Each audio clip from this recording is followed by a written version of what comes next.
ভাই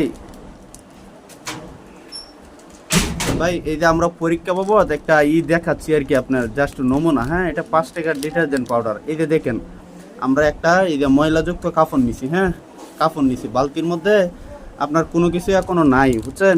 এই যে দেখেন আমি ডিটারজেন্টটা ছিটতেছি। হ্যাঁ, এই যে ছিললাম, দেখেন। হ্যাঁ, এই ডিটারজেন্টটা ছিঁড়ে এই যে আমি বালতির মধ্যে ঢাললাম।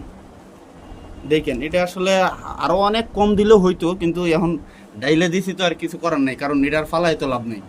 এই দেখেন আমার হাতটা ময়লাযুক্ত। হ্যাঁ, এই যে ডিটারজেন্টের ফেনা দেখেন ভাই, ফেনাটা দেখেন ভালোভাবে দেখেন। এই যে হাতে ময়লা ছিল তো এই জন্য এই যে এমন হয়েছে। দেখেন যে 5 টাকার ডিটারজেন্ট যে আমি ঢাললাম, এটার ফেনাটা দেখেন ভাই, কতটুক ফেনা।